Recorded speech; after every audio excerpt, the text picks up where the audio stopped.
Salve Maria Santíssima. Falando sobre os escrúpulos, né? Alguns santos, muitos santos tiveram. Entre os santos mais conhecidos que tiveram os escrúpulos, né? Santo Afonso, Maria de Ligório. Santa Teresinha se diz também que ela foi tentada em relação aos escrúpulos. O que seria o escrúpulo? É como se a pessoa não tivesse a capacidade, assim, de discernir, no caso, entre uma tentação e o próprio pecado. Aqui não seria o puritanismo, porque o puritano ele acha mesmo que tal coisa é pecado, não por falta de discernimento, mas porque conceitualmente ele acha que aquilo é pecado. Ele vai chamando de pecado aquilo que nem é tentação e nem é pecado. Esse é o puritano. Já o escrupuloso não. Ele tem uma imensa dificuldade de discernir quando algo é uma tentação ou quando algo de fato é um pecado consumado ou objetivo. No caso, né, Deus permite a alguns santos que tenham escrúpulo para que ele possa ajudar a outras pessoas, em especial os santos que foram padres, né? Ou os padres que foram santos, vice-versa. Então Deus permitiu. Por exemplo, a Santo Afonso, ele foi o grande doutor que foi ensinando as almas como sair do escrúpulo, porque ele passou por, por essa permissão de Deus. No caso dele, foi uma permissão de Deus para que ele crescesse em santidade e para que, como doutor das almas e um grande doutor da teologia moral, ele pudesse ensinar as pessoas a saírem disso. Então, às vezes, Deus permite, por uma forma sobrenatural mesmo, da pessoa ter esses escrúpulos. É uma via de purificação e de crescimento e amadurecimento da pessoa para que ela tanto cresça em santidade como ajude os outros. Mas o escrúpulo, ele geralmente ele vai em decorrer em desconfiança da misericórdia, ele vai decorrer em uma visão errada de Deus. Então é isso a raiz do escrúpulo, né? Não saber discernir entre uma tentação e um pecado. A menina achou um rapaz bonito e foi tentada a ficar com ele. Ela já acha que pecou gravemente, mortalmente. E muitas vezes foi apenas uma reação do corpo dela, uma reação da mente. Às vezes foi uma tentação e ela já acha que é pecado grave e nem vai comungar. Ou às vezes aparece uma imagem na cabeça de um homem, uma imagem imoral ou de julgamento. Às vezes foi uma sugestão do demônio que jogou na mente da pessoa, ou às vezes foi uma tentação da carne mesmo, assim, no sentido carne, no sentido de não só coisa ligada à sexualidade, mas à fraqueza da carne. E a pessoa já acha que aquela imagem que veio na mente, sem ele querer, sem ele alimentar, já foi um pecado grave. Então deixa de comungar.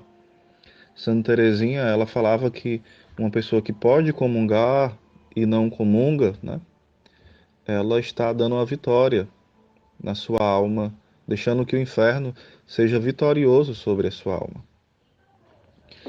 Então, eu vou ler aqui um pouquinho o que o padre Frederick William Faber, ele é autor de vários livros espirituais, assim, ele é magnífico, ele escreveu um livro sobre as dores de Maria, que é muito profundo, ele se equipara às glórias de Maria e de Santo Afonso Maria de Ligório, chega a esse mesmo nível, só que abordando as dores de Maria, no caso, né? E ele tem um livro chamado Progresso na Vida Espiritual, esse livro é muito profundo. Aí ele fala o seguinte: a alma escrupulosa importuna a Deus, irrita ao próximo, atormenta-se a si e cansa ao diretor espiritual, né? Para provar estas quatro afirmações seria necessário escrever um volume inteiro. O leitor, portanto, que as aceite sob palavra, conheça uma pessoa escrupulosa. E no caso vai ver que isso está correto. Quem está na aflição e na desgraça merece compaixão. Mas a compaixão diminui ao sabermos que a própria pessoa é a única responsável pelos seus sofrimentos e desaparece por completo quando verificamos que continua a sofrer por obstinação. Ora, é justamente o que acontece com os escrupulosos. nas fases iniciais deste mal, o escrúpulo. Isto é, antes que se tornem incuráveis, antes que se tornem incuráveis. Eles oprimem os médicos espirituais, no caso dos diretores, e opõem tantas dificuldades à cura que Deus por vezes permite a quem mais tarde deve guiar as almas. Passar por uma crise de escrúpulo sobrenatural a fim de que se torne apto a remediar o mal dos outros. É o que eu falei no início do áudio, né? Às vezes existe uma permissão de Deus em relação a que a pessoa tenha para que ele seja esse grande condutor das almas, nessa via de libertação desse grande mal que é o escrúpulo. Por exemplo, uma pessoa escrupulosa, ela vai para a confissão, aí ela esqueceu de contar o pecado, ela esqueceu mesmo. Aí ela, de contar ou de anotar e ler pro confessor, aí quando ela sai da confissão, ela acha que não pode comungar, porque ela não contou, porque ela esqueceu mesmo, mas ela acha que não pode comungar.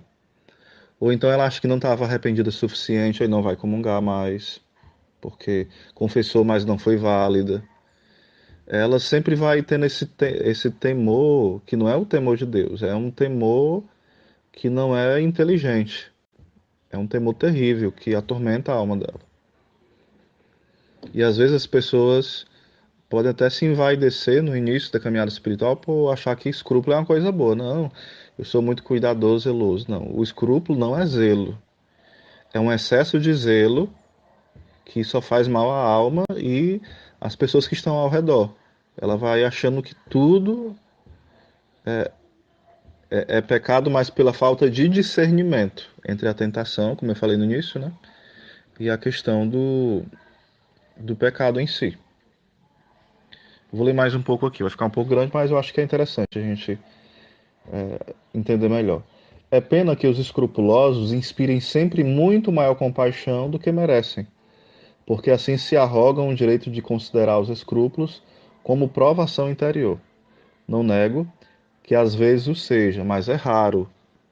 Ou seja, o escrupuloso ele acha que as pessoas devem ter piedade dele, ele está passando muitas provas interiores, ele está crescendo em santidade porque Deus o está aprovando.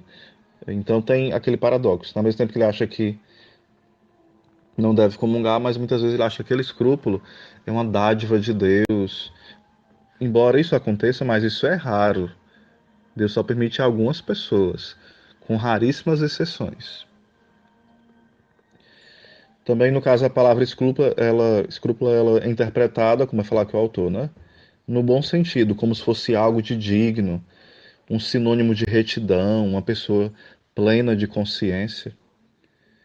Seria por de grande vantagem convencer-nos da verdade ascética de que o escrúpulo nada tem de respeitável, não tem valor intelectual, não merece estima moral, não possui o menor elemento do bem espiritual, não passa de um sentimento perverso e falso, digno de inspirar piedade, mas a mesma piedade que merece o condenado, a caminho da forca. Francisca da Papelona viu muitas almas sofrendo no purgatório somente por causa dos escrúpulos. E como se surpreendesse, Nosso Senhor disse para ela que nunca o escrúpulo estava inteiramente isento de pecado. Ou seja, quando a pessoa alimenta o escrúpulo. Né?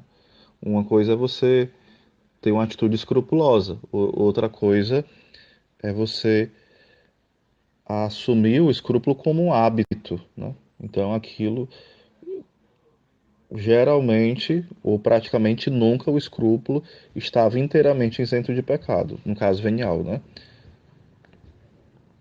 É claro que isto não se aplica aos escrúpulos sobrenaturais, que é o que Deus intervém, né, que a gente falava.